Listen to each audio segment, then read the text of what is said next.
बात करते हैं मौसम की, तो मुल्क के बेशतर इलाकों में मौसम सर्द और खुश्क। इस्लामाबाद में जनवरी में माजी के मुकाबले में सर्दी की शिद्दत कम देखने में आ रही है। आइंदा मौसम कैसा रहेगा, मज़ीद तफसीलात बताएंगी हरीम जदून।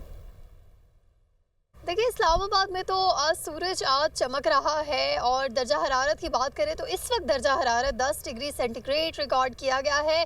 बाकी जो शहर हैं उनकी निस्बत इस्लामाबाद में सर्दी की शिद्दत कम है इस बार। आइंदा एक हफ्ते तक महकमा मौसमियात की जानिब से ये बारिशों के हवाले से कोई पेशगोई नहीं की गई है और सूरज जो है वो चमक रहा है और दर्जा हरारत भी कदरे बेहतर है कि बहुत ज़्यादा सर्दी नहीं फील की जा रही इस दफ़ा इस्लामाबाद में कंपैरेटिवली। बाकी इससे पहले जो सर्दियां आती थी तो उनके मुकाबले में जनवरी इस दफ़ा का जो है वो काफ़ी कम सर्द साबित हुआ है इस्लामाबाद के लिए। बहरहाल इस्लामाबाद में आज सूरज चमक रहा है और दर्जा हरारत जो है उसमें भी कमी देखने में नज़र आ रही है। जी।